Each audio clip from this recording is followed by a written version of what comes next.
No todos los uruguayos que están participando en los Juegos Olímpicos de Tokio 2020 están compitiendo como deportistas o como entrenadores.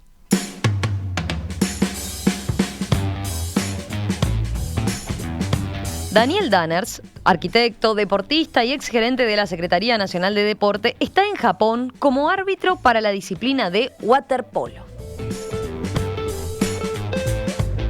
A veces los sueños se cumplen, escribió en Twitter desde Tokio hace algunos días.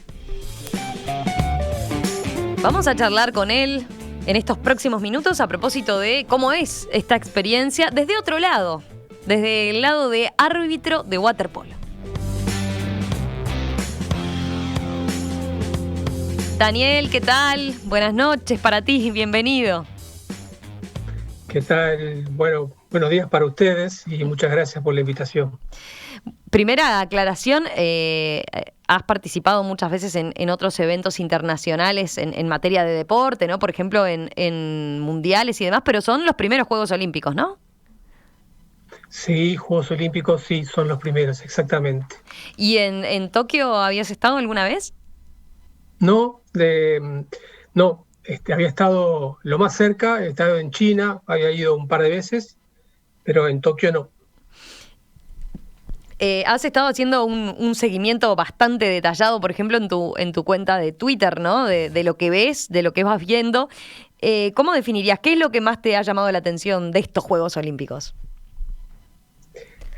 Bueno, en realidad el seguimiento que hice lo motivó un poco el que en otras experiencias que yo tuve no hice ese tipo de cosas. Un Juego Olímpico es algo como muy particular.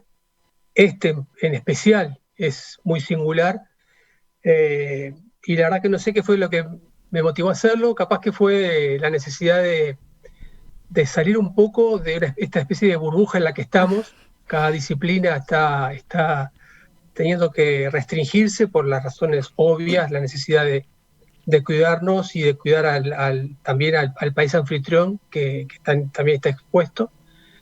Y bueno, esa fue un poco la motivación, un poco de sacar un poco, oxigenar y compartir con los que están afuera de esta burbuja. Claro, capaz que conviene tener algún detalle más de cómo fue ya desde la llegada, los cuidados y las restricciones que tienen, ¿no? Incluso para ingresar al país, pero después los controles por los que debieron pasar, pero después incluso hasta para circular en el hotel tenés indicaciones, ¿no?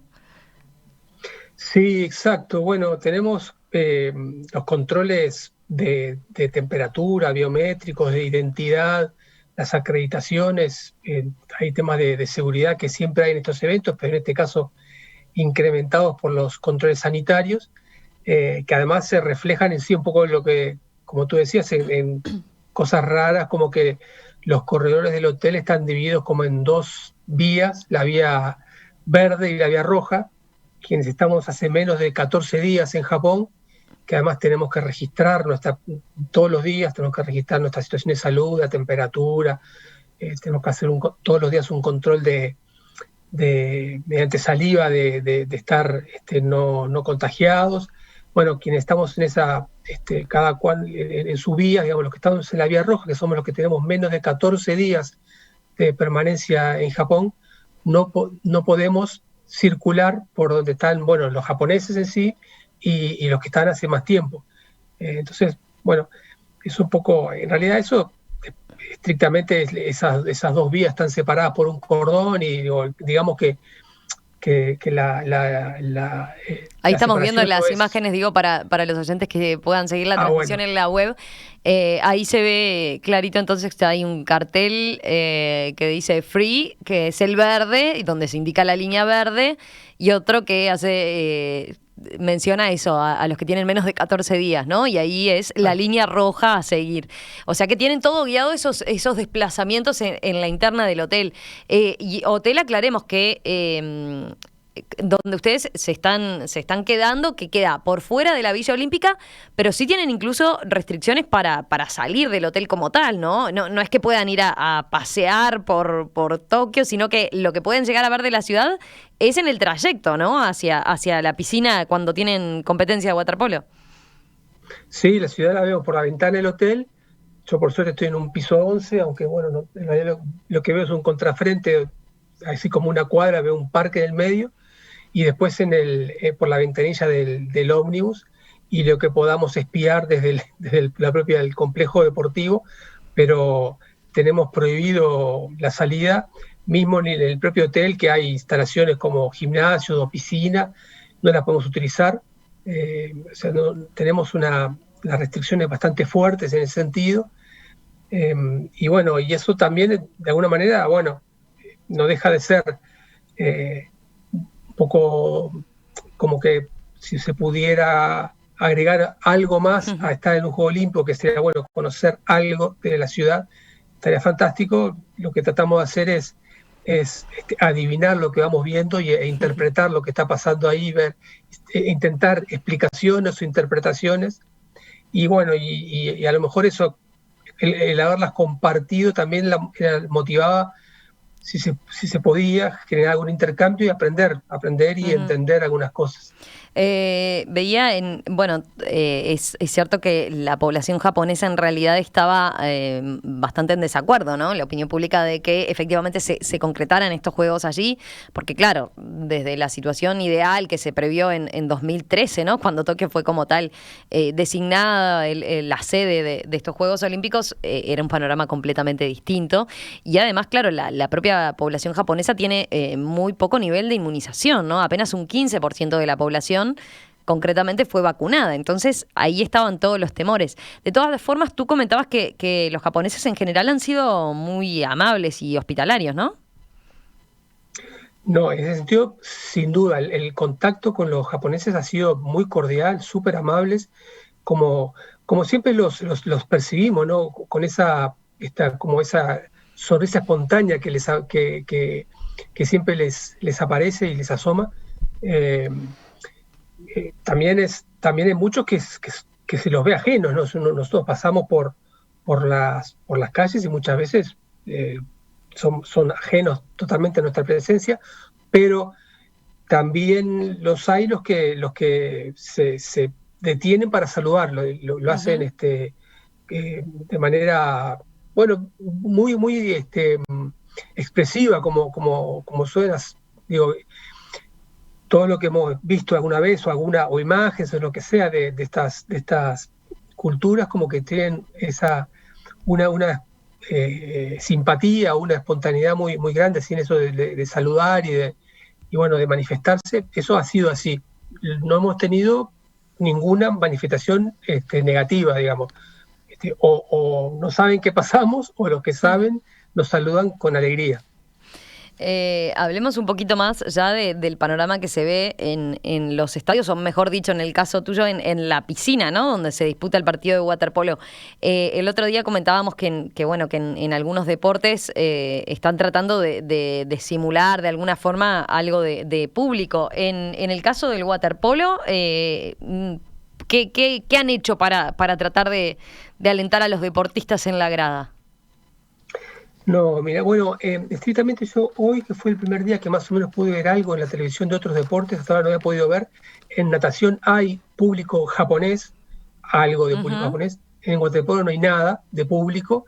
Bueno, está el propio micromundo del waterpolo, digamos, sí, por supuesto. Y después lo que hay es una pantalla gigante, un tablero en el que se hace la transmisión simultánea del partido y las repeticiones. Ahí, cada tanto ponen esa cuadrícula con gente que o mandó mensajes o se conectó o se contactó con la organización. Y bueno, y es como hemos visto en otros partidos, en las pantallas o en los tableros electrónicos, que hay como esos collages tipo conferencia Zoom, en el que hay mucha gente del otro lado. Bueno, una cosa por el estilo es lo que está presente. Bien. Ahora sí, conozcamos un poco de cómo llegamos a tener un árbitro uruguayo ahí en un partido de waterpolo, ¿no? ¿Cómo se clasifica como árbitro para un evento como este? No, bueno, ahí la FINA, la Federación Internacional de Natación, el régimen que tiene este tipo de campeonatos es, bueno, cada país participante tiene un árbitro designado por la FINA, dentro de los que son árbitros acreditados como árbitros internacionales digamos, con licencia fina. Y después siempre en todos los torneos se llevan una serie de árbitros neutrales, se llaman, que son de países que no son participantes. En este caso habemos 4 árbitros que son que no provenimos de países que están compitiendo. Hay un árbitro argentino, hay una árbitra suiza, y hay una árbitra, el otro, no, de Eslovenia es el otro árbitro que es neutral, digamos. Y nada, lo que hace la Federación Internacional de Natación designa bueno, no sé, por antecedentes, por calificación, Tú recordemos bueno, para los oyentes, porque no lo aclaramos, fuiste jugador de waterpolo, ¿no? Y sos entrenador. Sí, yo fui nadador inicialmente, después, como suele suceder, muchas veces los nadadores bueno, que no tenemos las condiciones como para seguir compitiendo a alto nivel en la natación, o dejamos el deporte, bueno, nos derivamos a otro. En mi caso, durante algunos años hice las dos cosas, natación y waterpolo. Después sí, jugué durante 30 años al waterpolo, cuando el waterpolo me dejó, digamos, o me echó del agua. Empecé a trabajar con formativas en el club en el que competí en ese momento, yo soy oriundo de Banco República. Después pasé a jugar en Biguá empecé a dirigir en formativas, y después volví a Banco República para dirigir en primera categoría. Uh-huh. Y de ahí, bueno, ahora esta experiencia entonces. Pero ya entendíamos lo de que, bueno, vas como árbitro neutral, digamos, por el hecho de que se tienen que elegir árbitros que no sean de países que participan.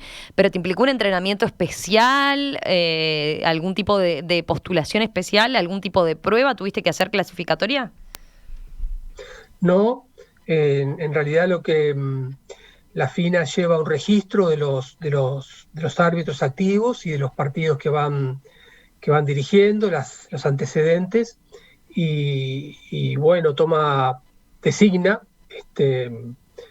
un comité técnico que está integrado por 8 miembros técnicos de la FINA, que son quienes deciden a qué árbitros nominar para cada competencia. Nosotros no tenemos ninguna participación en esas decisiones.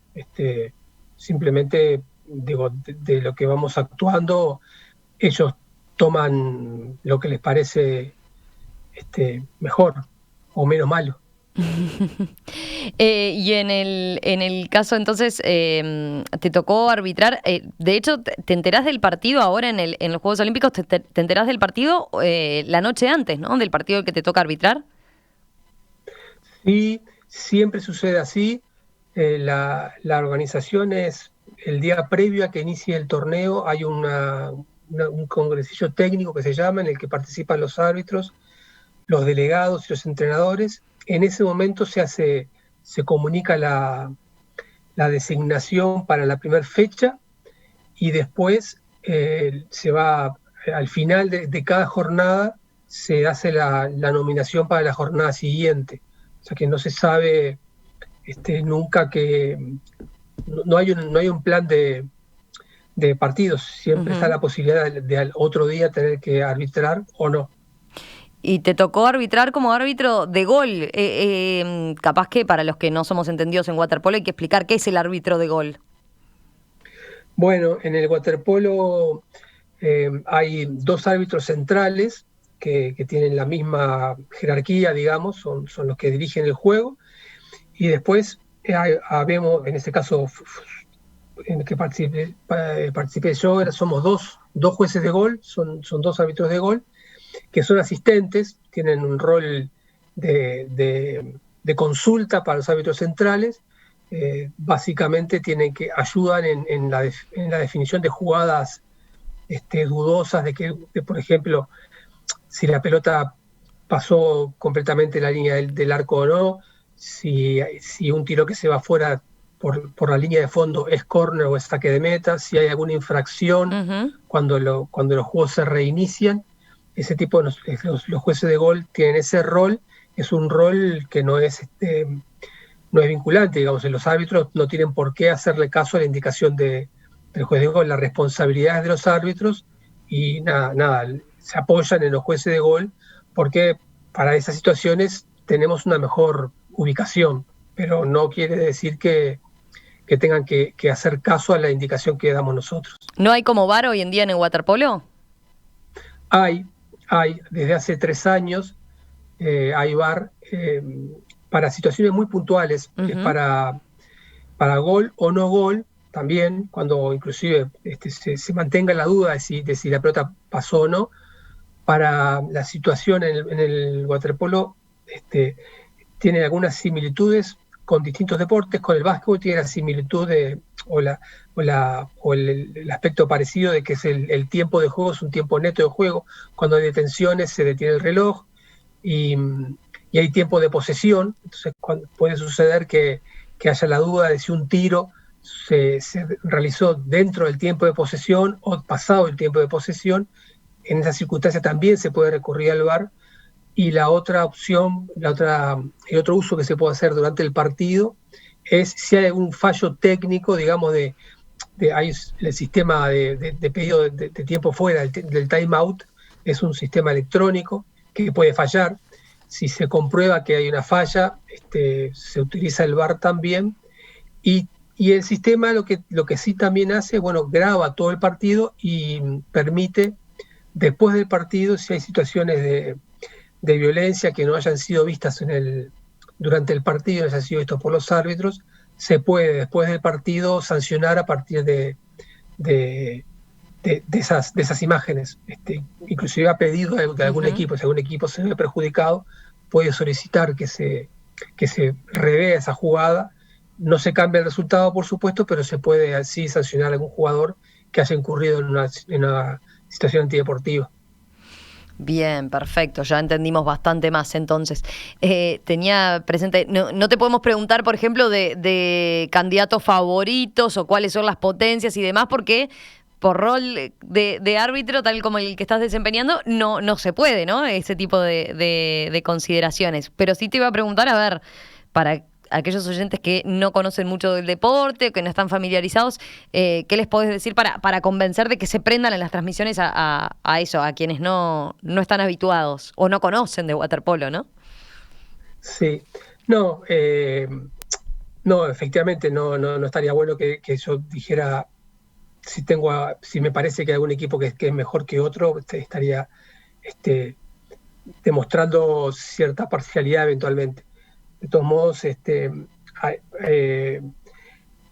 decir que el waterpolo es el primer deporte colectivo olímpico, o sea que ahí tenemos un deporte, es un deporte, y en Uruguay además es un deporte que en su momento tuvo un auge muy grande al principio del siglo pasado.